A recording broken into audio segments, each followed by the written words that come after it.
नमस्कार प्यारे साथियों, कैसे हैं आप सब लोग। आशा करता हूँ अच्छा होंगे और मैं आप सभी का स्वागत करता हूँ आपके अपने परिवार एफएम गोल्ड पर। प्यारे साथियों, हमारा कुछ दिनों से एक वादा रहा है आपसे कि एकेडमी की क्लासें हमारी स्टार्ट नहीं हो पा रही हैं, लेकिन आज से हम लोग एक नई पहल की शुरुआत करने जा रहे हैं। एकेडमिक की क्लासेस की शुरुआत करने जा रहे हैं, जो कि हिंदी की क्लासेस आपके लगेंगी। और मैं एक आपके हिंदी के बहुत बड़े विद्वान और शिक्षक के रूप में आपको बुलाना चाहूँगा मोहसिन सर के लिए। तो मोहसिन सर आएँ और मोहसिन सर आपके लिए 12th की हिंदी पढ़ाएंगे। 12th की हिंदी में आप लोग इतना बात ध्यान रखें कि मतलब हिंदी है तो हिंदी है, मतलब मोहसिन सर ने कह दिया ये पढ़ना है तो सिर्फ आप वही पढ़ें। यदि आपने जो सर ने कहा है आपने वही पढ़ लिया, समझ लीजिए आपका कल्याण है, आप पेपर की खोपड़ी में छेद कर गाएंगे। मेरा आपसे ये वादा है। एफएम गोल्ड परिवार आपके साथ नाइंसाफ़ी नहीं होने देगा। जो एफएम गोल्ड परिवार आपके साथ लगा हुआ है काफ़ी दिनों से, वो और बुलंदियों तक आपके लिए अच्छे से अच्छा कंटेंट लाने की कोशिश कर रहा है। तो आज मैं मोहसिन सर के साथ हूँ और मोहसिन सर पढ़ाएंगे आप लोगों के लिए हिंदी, और आप लोग पेपर की खोपड़ी में छेद करके आएंगे। ये मोहसिन सर का आपसे वादा रहेगा।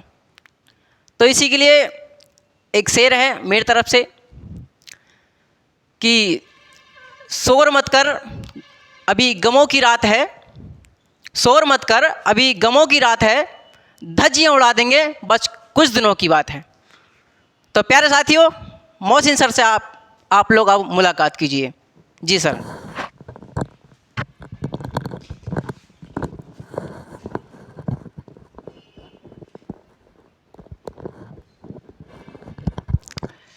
सबसे पहले मैं धन्यवाद करना चाहूँगा सर का, जिन्होंने मुझे एफएम गोल्ड चैनल पर क्लास करने के लिए दी।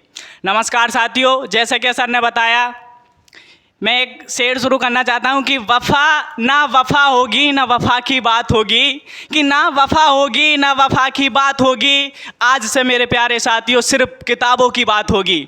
मेरे प्यारे साथियों, आज मैं आप सबको हिंदी की क्लास लेकर आया हूँ, क्योंकि आज से हम जितनी भी बातें कर रहे थे वो सब छोड़कर आज से सिर्फ हम अपनी पढ़ाई पर ध्यान देंगे। क्योंकि साथियों, हमारे एग्ज़ाम में ज़्यादा टाइम नहीं बचा है। जितना टाइम है उतना लगा दो, जितना टाइम है उतना लगा दो। कुछ लोगों को मैं जगाता हूँ, कुछ को तुम जगा दो। तो दोस्तों, आप सभी का स्वागत है हमारे एफएम गोल्ड चैनल में। दोस्तों, आज मैं आपको हिंदी साहित्य की कुछ महत्वपूर्ण बातों को बताऊँगा, जिन्हें पढ़कर आप हिंदी में 95% नंबर का स्कोर कर सकते हैं। साथियों, इस वीडियो को बनाने का मकसद एक ही है कि आप सब हिंदी में अच्छा स्कोर कर जाएं और आप सब अच्छे से अच्छे नंबर लेकर आएं। तो दोस्तों, समय को ज़्यादा बर्बाद न करते हुए मैं आपको हिंदी के महत्वपूर्ण टॉपिक की तरफ लेकर चलता हूं। तो सबसे पहले दोस्तों, हमारा जो हिंदी का पेपर होता है वो 2 खंडों में बटा होता है, खंड ख और खंड क और खंड ख। तो सबसे पहले हम देखेंगे कक्षा 12 की हिंदी। क्लास कौन सी है? कक्षा 12, विषय हमारी हिंदी साहित्य। तो दोस्तों, बस इन टॉपिक को ध्यान से पढ़ो। हिंदी में आपको 95% लाने से कोई नहीं रोक सकता। ये मेरा वादा है कि अगर आपने ये सब टॉपिक अच्छे से पढ़े तो आपको 95% स्कोर करने से कोई नहीं रोक सकता। ये मेरा वादा है। जो मैं कह रहा हूँ, इन चीज़ों को तुम आसानी से पढ़ के जाओगे। मेरा वादा है कि आपको 95% लाने से कोई नहीं रोक सकता। सबसे पहले देखेंगे, मैंने बताया कि हिंदी साहित्य में 2 खंड होते हैं, खंड के में सबसे पहले हमारा क्या क्या टॉपिक पूछा जाता है, कहाँ कहाँ से क्वेश्चन बनते हैं, वो देखेंगे। दोस्तों, सबसे पहला हम देखेंगे कि हिंदी गद्य का इतिहास। सबसे पहले हमारे बहुविकल्पी क्वेश्चन पूछे जाते हैं 10 जो आते हैं। सबसे पहले हमारे हिंदी गद्य का इतिहास हमारा बटा हुआ है शुक्ल युग में, शुक्लोत्तर, निबंध और उपन्यास और कहानी। सबसे पहले जो हमारे 5 क्वेश्चन बनेंगे वो शुक्ल युग, शुक्लोत्तर, निबंध, उपन्यास और कहानी से बनेंगे। सबसे पहले 5 क्वेश्चन हिंदी गद्य का इतिहास से बनेंगे, जो सबसे पहले हमें देखने को मिलेंगे। उसके बाद दूसरा आता है हमारा काव्य साहित्य का इतिहास। इसमें भी हमें कितने 5 नंबर देखने को मिलेंगे। टोटल नंबर लगाकर हमारे 10 नंबर आएंगे। 10 नंबर के बहुविकल्पी आते हैं जो हर साल परीक्षा में पूछे जाते हैं, जो सबसे ज़्यादा इंपॉर्टेंट होते हैं, क्योंकि किसी ने कहा है कि first impression is the last impression. अगर हमारा पहला सही जाएगा तो इसका मतलब है कि उसका जो हमारी कॉपी चेक करते हैं एग्जामिनर, उनका जो प्रभाव है वो बहुत अच्छा पड़ेगा और वो सोचेंगे कि जब बच्चे के ये क्वेश्चन सही गए हैं तो इसका मतलब है कि पूरा पेपर अच्छा क्या होगा। तो देखेंगे कि काव्य साहित्य के इतिहास में क्या क्या आता है, पूछा जाता है। भारतेंदु युग से पूछा जाता है, भक्ति काल से पूछा जाता है, आदिकाल से पूछा जाता है, नदी एवं कविता से पूछा जाता है। ये हमारे टोटल लगाकर हमारे बनेंगे 10 नंबर, जो आते हैं हमारे बहुविकल्प। बहुविकल्प के रूप में हमसे पूछे जाते हैं, जो बनते हैं हमारे कितने 10 नंबर के। सबसे पहले ये पूछे जाते हैं, 2 टॉपिक हमारे हो गए कंप्लीट, एक तो हिंदी गद्य का इतिहास और काव्य साहित्य का इतिहास। अब दोस्तों देखते हैं हम नंबर 3। दोस्तों हमारे हिंदी में चैप्टर हैं 6-7, जो भी चैप्टर हैं हमारे में हम सबको पढ़ते हैं, लेकिन जो हमारे मेन टॉपिक हैं हम उनको छोड़ देते हैं।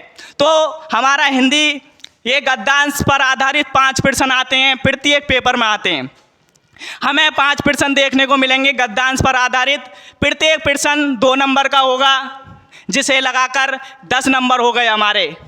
तो इसके बारे में कि कौन कौन से चैप्टर से हमारे गद्यांश ज़्यादा पूछे जाते हैं, पिछले वर्षों से किस किस सब्जेक्ट में, मतलब किस किस पार्ट से ज़्यादा आए हैं, वो हम यहाँ पर लेकर आए हैं। तो सबसे ज़्यादा जो पूछे जाते हैं वो राष्ट्र का स्वरूप है, दूसरा हमारा है अशोक के फूल, तीसरा हमारा है भाषा और आधुनिकता। ज़्यादा नहीं, इन तीनों चैप्टर को आप तैयार कर जाइए, 100% आपका जो गद्यांश है वो इन्हीं से फंसेगा, मेरी गारंटी है, और कहीं से नहीं आएगा। अगर आएगा भी तो अथवा में आएगा, लेकिन इनमें से ज़रूर आएगा। बाकी आपको इधर उधर भागने की ज़रूरत नहीं पड़ेगी। बस आप इन टॉपिक को, इस गद्यांश को, 3 चैप्टर को अच्छे से पढ़ कर जाएँ, नज़र सब पर मारें, लेकिन ज़्यादा जो फोकस रहेगा आपका इन 3 चैप्टर पर रहेगा, क्योंकि यही 3 चैप्टर से ज़्यादातर पूछा जाता है। प्रीवियस जो पेपर हैं या मॉडल पेपर हैं ज़्यादातर इनमें पूछा जाता है, और जो हमारे यूपी बोर्ड में जो पेपर आता है वो भी यहीं से आता है। उसके बाद देखेंगे हम, ये हमारा टोटल हो गया 10 नंबर, 10 के विकल्प हो गए हमारे, प्लस 10 का हमारा गद्यांश हो गया, टोटल हमारे 20 नंबर हो गए। अगला देखेंगे हम पद्यांश। जितना इम्पोर्टेंट हमारा गद्यांश है उतना ही इम्पोर्टेंट हमारा पद्यांश है, क्योंकि यही चीज़ है जो हमारे नंबरों को बहुत आसानी से बढ़ाती है। इसमें ज़्यादा कुछ नहीं करना, हमें पाठ का नाम, कवि का नाम, ये सबसे ज़्यादा इम्पोर्टेंट होते हैं, जो संदर्भ के रूप में देखे जाते हैं। तो पद्यांश पर आधारित 5 प्रश्न, कौन कौन से चैप्टर हमारे इसमें इम्पोर्टेंट हैं, कौन कौन से चैप्टर से हमें देखने को मिलेगा। पहला है हमारा पवन दूतिका, अयोध्या सिंह उपाध्याय। ये चैप्टर से हमें ज़रूर देखने को मिलेगा, इस चैप्टर को अच्छे से तैयार करके जाएं। उसके बाद है केकई का अनुताप, ये इम्पोर्टेंट है। मैथिली शरण गुप्त, श्रद्धा मनु, ये बहुत काफ़ी वर्षों से पूछा जा रहा है इनसे। श्रद्धा मनु, जयशंकर प्रसाद, ये भी इम्पोर्टेंट हैं। गीत हैं हमारे, अभिनव मनुष्य, ये 5 चैप्टर हो गए हमारे। 5 चैप्टर अच्छे से पढ़ के जाने हैं हमें, इनमें से ही ज़्यादातर 100% इनमें से ही आएगा, इंशाल्लाह कुछ भी नहीं आएगा। 5 प्रश्न हमें देखने को मिलेंगे, प्रत्येक प्रश्न 2 नंबर का होगा, जिसमें 10 नंबर हमें देखने को मिलेंगे। 10 नंबर के हमारे बहुविकल्प हो गए, 10 नंबर गद्यांश हो गए, 10 पद्यांश कितने हो गए टोटल, हमारे नंबर हो जाएंगे टोटल 30। दोस्तों ये फर्स्ट चल रहा है अभी हमारा। अब देखेंगे नंबर 5, लेखक। लेखक के जीवन परिचय, साहित्य परिचय हमें देखने को मिलता है। ज़्यादातर हमें हाई स्कूल में देखने को मिलता है जीवन परिचय, लेकिन इंटर में हमें साहित्य परिचय और उनकी कृतियाँ देखने को मिलती हैं। तो देखेंगे कि गद्यांश में सबसे पहले देखेंगे हम कि लेखक का जीवन परिचय। तो इसमें दिया है कि लेखक का साहित्य परिचय एवं उनकी कृतियाँ। दोस्तों इसमें ध्यान रखना है कि हमें 80 शब्द से ज़्यादा नहीं लिखने हैं, क्योंकि हम क्या करते हैं, कहीं कहीं पर हम ऐसा करते हैं कि शब्दों को बढ़ाते चले जाते हैं, जिससे हमारा समय जो है वो कम रह जाता है और हमसे चीज़ें छूट जाती हैं। क्योंकि ये हिंदी है, जैसे हमारे सारे टॉपिक इम्पोर्टेंट होते हैं और अधिकतम शब्द सीमा यहाँ पर लिखी हुई होती है कि हमें शब्द सीमा से आगे नहीं बढ़ना चाहिए। जितने में पूछता है उससे 2-4 शब्द ज़्यादा हो जाएं, लेकिन ज़्यादा नहीं होने चाहिए, बहुत ज़्यादा नहीं होने चाहिए। इससे क्या है, हमारे समय की कमी हो जाती है और हमारा पेपर छूट जाता है। जब छूट जाता है तो वो नंबर हमारे बिल्कुल कट जाते हैं। तो सबसे पहले हम देखेंगे कि लेखक का साहित्य परिचय एवं उनकी कृतियाँ अधिकतम 80 शब्द होने चाहिए। 80 शब्द से कम नहीं होने चाहिए। सबसे पहले देखेंगे हम वासुदेव शरण अग्रवाल, जो काफ़ी वर्षों से पूछा जा रहा है। वासुदेव शरण अग्रवाल इसमें इंपॉर्टेंट हैं। दूसरे हमारे प्रोजी सुंदर रेड्डी, जो आसानी से याद हो जाएगा, ज़्यादा मेहनत आपको नहीं करनी पड़ेगी और शुरू में तो ये हमें याद भी रहते हैं। हजारी प्रसाद द्विवेदी, अशोक के फूल, इम्पोर्टेंट चैप्टर है। अशोक के फूल हजारी प्रसाद द्विवेदी का हमें साहित्य परिचय याद करके जाना है। एपीजे डॉक्टर अब्दुल कलाम, हम कभी कभी एपीजे डॉक्टर अब्दुल कलाम का जो साहित्य परिचय उसे याद नहीं करते, लेकिन हमें ये चारों इम्पोर्टेंट साहित्य परिचय याद करके जाने हैं, जो कितने नंबर के होंगे, 5 नंबर के। ये हमारे इम्पोर्टेंट हैं। 4 हमें देख के जाने हैं अच्छे से, बाकी हमें और किसी पे ध्यान नहीं देना। ये 4 इम्पोर्टेंट हैं, इनमें से ही आएगा, मैं गारंटी ले रहा हूँ इस चीज़ की। नंबर 6 अगला टॉपिक है हमारा। नंबर 6 कवि का साहित्य परिचय और उनकी कृतियाँ। जैसा कि मैंने इसमें बताया कि कवि का साहित्य परिचय एवं उनकी कृतियाँ, अधिकतम शब्द सीमा 80 शब्द। ये 5 नंबर का ये भी हमें देखने को मिलेगा। इसमें कौन कौन से हमें देखने को मिलते हैं कवि, कौन कौन से इंपॉर्टेंट हैं, एक नज़र मारते हैं। Number 1 Jaishankar Prasad, very very important. Jaishankar Prasad का जो साहित्य परिचय है बहुत ज़्यादा इंपॉर्टेंट होता है। दूसरे हैं हमारे मैथिली शरण गुप्त, इनका भी बहुत ज़्यादा इंपॉर्टेंट होता है, पिछली बार पूछा गया था ये। तीसरा है हमारा रामधारी सिंह दिनकर, इनका भी इम्पोर्टेंट है। और चौथा है महादेवी वर्मा, जिनका वेरी वेरी इंपॉर्टेंट साहित्य परिचय हमें देखने को मिलेगा। इन चारों साहित्य परिचयों को हमें आसानी से देख के जाना। इनके चारों कवि और 4 लेखक, इन्हें आसानी से याद करके हमें जाना है घर से।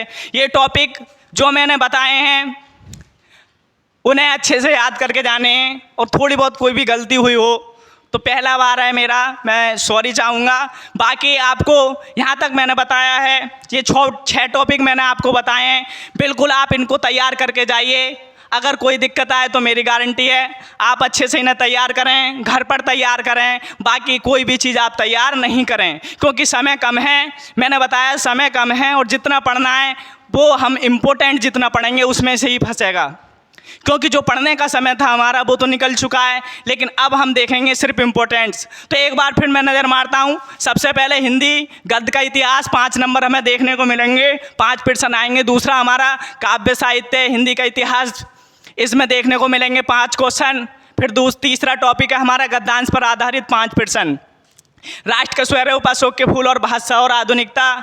फिर पद्यांश है हमारा नंबर 4, ये चैप्टर मैंने आपको बताया इंपॉर्टेंट है। 5 हमारा लेखक साहित्य का परिचय, लेखक का साहित्य परिचय। और नंबर 6 कवि का साहित्य परिचय और उनकी कृतियाँ। लेकिन इनमें ध्यान रखना है कि 80 शब्द से हमें ज़्यादा नहीं करने हैं, जितना पूछा गया है उतना ही देना है, ज़्यादा नहीं देना है। इससे हमारे पास समय की बहुत ज़्यादा कमी हो जाएगी। तो आप इसका स्क्रीनशॉट ले लें।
अगला टॉपिक है हमारा छठा टॉपिक।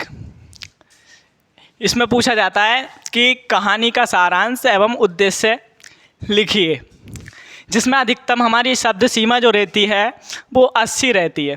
कितनी रहती है? 80। ये हमें अच्छे से ध्यान से देख के जाना है। अब हमें इसमें कौन कौन सी कहानी पढ़ के जानी है। एक होती है हमारी पंचलाइट। पंचलाइट जो कहानी है हमारी, अगर हम 2 से 3 बार उसे पढ़ेंगे तो वो हमें आसानी से याद हो जाएगी, याद करने की कोई दिक्कत नहीं पड़ेगी इसमें। दूसरी हमारी लाठी, वेरी इंपॉर्टेंट है, हर साल पूछी जाती है। फिर तीसरी कहानी है हमारी बहादुर। बहादुर कहानी का सारांश या उद्देश्य हमें देखने को मिलेगा, लाठी का मिलेगा और पंचलाइट का मिलेगा। तीनों कहानी हमें देख के जानी है, अच्छे से पढ़ के जानी है। अगर 2 से 3 बार हम कहानी को पढ़ लेते हैं तो वो कहानी हमें आसानी से याद हो जाएंगी, कोई भी दिक्कत हमें नहीं पड़ेगी। अगला जो टॉपिक है हमारा, 7वां टॉपिक है हमारा कि खंड काव्य की कथा वस्तु एवं प्रमुख पात्र का चरित्र चित्रण का वर्णन कीजिए। इसमें भी अधिकतम शब्द सीमा हमारी 80 रहती है। कितनी? 80। 80 से थोड़ी ज़्यादा हो जाए लेकिन कम नहीं रहनी चाहिए और ज़्यादा भी नहीं होनी चाहिए, क्योंकि जो समय की जो कमी होती है हमारे पास, जो समय होता है बहुत जल्दी गुजरता है पेपर में, इसलिए 80 शब्दों में ही लिखें। थोड़ा ज़्यादा हो जाए कोई दिक्कत नहीं है, लेकिन 80 शब्दों में लिखने की कोशिश करें। इसमें सत्य की जीत सबसे इम्पोर्टेंट टॉपिक होता है। सत्य की जीत जो हमें लिखना होता है, हमारे ज़िला के जो स्टूडेंट हैं उन्हें लिखना होता है। इसमें महात्मा गांधी के बारे में पूछा जाता है। हम जो लिखते हैं वो महात्मा गांधी के बारे में लिखते हैं। महात्मा गांधी की चारित्रिक विशेषताएं हम इसमें बताते हैं जो हमें देखने को मिलेगा। ये हमारा खंड के हमारा कंप्लीट हो गया। इसमें खंड के छठा टॉपिक हमने इसमें देखा कि कहानी का सारांश एवं उद्देश्य। कहानी हमने बताई लाठी, पंचलाइट और बहादुर। ये 3 इंपॉर्टेंट कहानी है जो 100% पूछी जाएंगी। अगला है हमारा सत्य की जीत, जो महात्मा गांधी के बारे में इसमें पूछा जाता है। ठीक है, इसे हम अच्छे से तैयार करके जाएंगे। 100% यही आता है, हर साल यही आता है। ठीक है, अब खंड के हमारा यहाँ पे ख़त्म हो गया। अब शुरू होता है हमारा खंड के हमारा समाप्त होने के बाद शुरू होता है खंड ख। इसमें मैंने बताई थी 2 खंड हमें देखने को मिलेंगे, क और ख। इसमें क्या मिलेगा हमें? सबसे पहले हमें देखने को मिलेगा कि संस्कृत गद्य का संदर्भ सहित हिंदी में अनुवाद कीजिए। अगर संदर्भ की बात करें तो पाठ का नाम, लेखक का नाम, ये हमें लिखना होता है। अनुवाद संस्कृत का हमें अनुवाद करना है, जिसमें हमारे कौन कौन से चैप्टर इंपॉर्टेंट होंगे वो देखेंगे हम। सबसे पहले हमें देखने को मिलता है संस्कृत भाषायाम महत्व, पहला चैप्टर हमें देखने को मिलेगा। दूसरा है हमारा आत्मज्ञ एवं सर्वज्ञ, ये हमें चैप्टर देखने को मिलेगा। ये भी इम्पोर्टेंट है, ये भी इम्पोर्टेंट है। बाकी फिर तीसरा हमें मिलेगा महामना मालवीय। ये वेरी वेरी इंपॉर्टेंट चैप्टर है, जिससे ज़्यादातर पूछा जाता है। महामना मालवीय जो चैप्टर है उससे ज़्यादातर पूछा जाता है। जातक कथा से भी कभी कभी पूछा जाता है, जिसमें ये 4 चैप्टर हैं हमारे, जिनमें से 100% आने की उम्मीद है। अधिकतर इनसे ही पूछा जाता है, इनसे बाहर कहीं भी नहीं जाएगा। इन टॉपिक को आप अच्छे से तैयार करके जाएं। संस्कृत में गद्य में हमें ये 4 पार्ट अच्छे से पढ़ के जाने हैं, इनसे बाहर नहीं जाएगा, पूरी उम्मीद है। अगला है हमारा, दूसरा आता है हमारा कि संस्कृत पद का संदर्भ सहित हिंदी में अनुवाद कीजिए। ये हमारा 7 नंबर का हो गया, ये भी हमारा 7 नंबर का हो गया। दोनों टॉपिक हमारे 14 नंबर के हो गए, जो सिर्फ पढ़ने पर ही हमें मिलेंगे। तो देखेंगे इसमें आता है हमारा Subhashi Ratnani, very very important chapter है जो हमें पढ़ के जाना है, अच्छे से जाना है। दूसरा है हमारा जातक कथा, मैंने बताया इसमें भी जातक कथा है, गद्य में और पद्य में भी। इसमें से हमें देखने को मिलेगा सुभाषी रत्नानी में से, इसमें से ज़्यादातर अधिकतर देखने को मिलता है, लेकिन कभी कभी जातक कथा में से देखने को मिल जाता है। ये हमें 100% इसमें उम्मीद है कि इसमें से ही आएगा। इन्हें हमें अच्छे से देख कर जाना है, इनमें हमें कोई भी लापरवाही नहीं बरतनी है। अगला आता है हमारा कि लोकोक्तियों एवं मुहावरों के अर्थ एवं वाक्य प्रयोग। ये 2 नंबर में आता है। थोड़े से मुहावरे जो इम्पोर्टेंट हैं, शायद हमने इसमें नहीं कराया, हमने इसमें महत्वपूर्ण टॉपिक बताए हैं। अगली वीडियो में आप जो आपको चाहिए वो कमेंट में बता दें, हम अगले टॉपिक पे वीडियो तैयार करके लाएंगे। तो इसमें 2 नंबर का होता है, एक तो हमें मुहावरे का अर्थ लिखना होता है जैसे, और फिर वाक्य में प्रयोग करना होता है। जैसे कोई भी मुहावरा है हमारा, उसका अर्थ लिखेंगे और वाक्य में प्रयोग करेंगे, जिससे हमें 2 नंबर मिल जाएंगे। अगला है हमारा नंबर 3, हमारे जो संधि विच्छेद आते थे और जो आती थी हमारी, वो शायद इस बार हट गई हैं। मैं पूर्ण रूप से अवगत नहीं हूँ, लेकिन मुझे इतना पता है कि वो शायद इस बार मुश्किल है आए, तो उनकी जगह पे हमें अपठित गद्यांश और पद्यांश, गद्यांश या पद्यांश हमको देखने को मिलेगा, जो 5 नंबर का होगा, वो हमें देखने को मिलेगा। इसे हम अच्छे से तैयार करके जाएंगे, उसे वहीं पढ़ना है हमें, और उसमें से ही हमें जो प्रश्नों के उत्तर हैं वो देने हैं, ठीक है। उसके बाद है अगला है हमारा नंबर 4, व्याकरण। यहाँ से हमारी व्याकरण हमारी शुरू हो जाती है, हिंदी साहित्य और व्याकरण। देखो, व्याकरण में सबसे पहले हमें देखने को मिलेगा शब्दों में सूक्ष्म अंतर, थोड़ा थोड़ा अंतर, जैसे जलज, जलद, ये शब्द हमें देखने को मिलेंगे। ये 20-25 शब्द हैं जो इम्पोर्टेंट है, मैं तुम्हें देख के जाना। अनेकार्थी शब्द, एक शब्द के अनेक अर्थ या अनेक शब्द के देखने को हमें मिलेंगे। अनेक शब्दों के लिए एक अर्थ, अनेक शब्दों के लिए एक अर्थ, ये हमें देखने को मिलेगा। एक शब्द, अनेक शब्दों के लिए एक शब्द हमको देखने को मिलेगा, ये 2 नंबर में मिलेगा, ये भी हमें 2 नंबर में मिलेगा, ये भी 2 नंबर में मिलेगा। तीसरा, वाक्यों में त्रुटि मार्जन, हमें देखना है कि कोई वाक्य हमारा गलत होता है, यानी कि त्रुटि, उसमें जो गलती होती है वो हमें सही करना है, वो भी हमारा 2 नंबर का आएगा। वहीं देखना है हमें 2, 4, 20, 25, 50 सेंटेंस हमें देख के जाने हैं अपने, और उनमें से जो भी इम्पोर्टेंट हैं वो हमें देख के जाने हैं, और वहाँ पर हमें सही करना है। तो कौन कौन से टॉपिक हो गए? एक तो शब्दों में सूक्ष्म अंतर हो गया, अनेकार्थी शब्द हो गए, अनेक शब्दों के लिए एक शब्द हो गया, वाक्यों में त्रुटि मार्जन यानी कि जो गलतियां हैं वो हमें अलग करके लिखना है। अब नंबर 5 आता है काव्य सौंदर्य के तत्व, जिसमें हमारे रस, छंद और अलंकार पूछे जाते हैं, अधिकतर यही पूछे जाते हैं।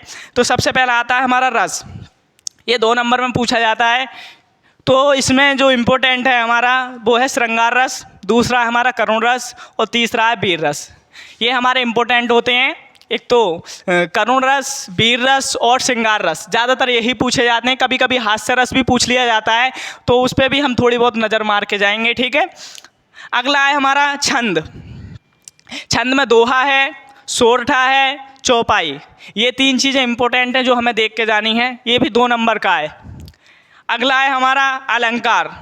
अलंकार में है रूपक अलंकार, यमक अलंकार, उपमा अलंकार और उत्प्रेक्षा। चारों अलंकार हमें अच्छे से देख कर जाने हैं, अधिकतर यही पूछे जाते हैं और 100% इनमें से ही आएगा, बाकी अलग कहीं नहीं जाना, हमें यही याद करके जाने हैं अच्छे से। अगला जो टॉपिक है हमारा वो 6 नंबर का है, पत्र लेखन। सबसे ज़्यादा जो इम्पोर्टेंट टॉपिक होता है वो लास्ट के जो होते हैं हमारे पत्र लेखन और हमारा निबंध, इन चीज़ों पे हमें विशेष ध्यान देना है।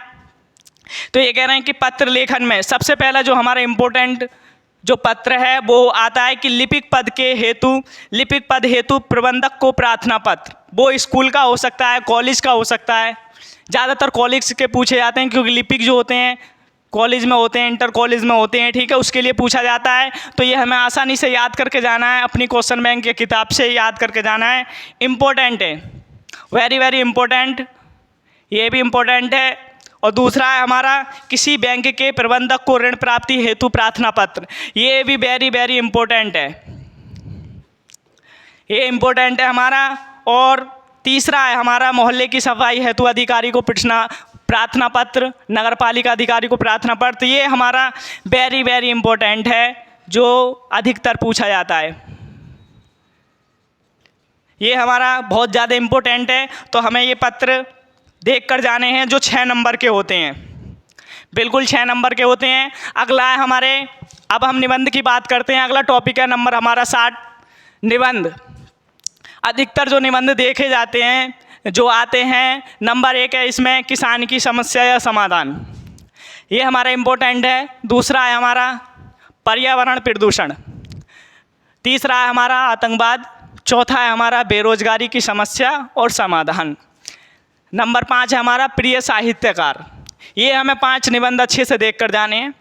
हमें क्या करना है, आप कमेंट करें जो आप निबंध विस्तार में मांगना चाहें, लिखवा के मांगना चाहें, वो आप बता दें। जो भी टॉपिक आपको चाहिए, जो भी आपको समझ नहीं आ रहा हो, जिस पे भी आपको वीडियो चाहिए, वो आप कमेंट बॉक्स में बता दें। हम उस पर मेहनत करके वीडियो जल्द से जल्द आपको लेकर आएंगे। दोबारा से देख लेते हैं, एक बार एक नज़र मार लेते हैं कि कौन कौन से। सबसे छठा नंबर है हमारा कहानी का सारांश एवं उद्देश्य लिखिए, जिसमें हमारी पंचलाइट लाटी बहादुर कहानी सबसे ज़्यादा इम्पोर्टेंट है। इन्हें अच्छे से तैयार करके जाना है।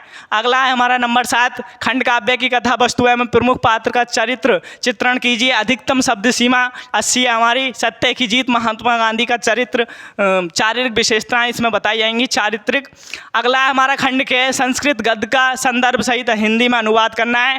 पहला चैप्टर मैंने इसमें बताया है संस्कृत भाषा एवं महत्तम, आत्म एवं सर्वज्ञ, महान महामना मालवीय जातक कथा, ये इंपॉर्टेंट है। अगला है हमारा संस्कृत पद का संदर्भ सहित हिंदी में अनुवाद कीजिए, जिसमें सुभाषी रत्नानी जातक कथा हमारे इंपॉर्टेंट है।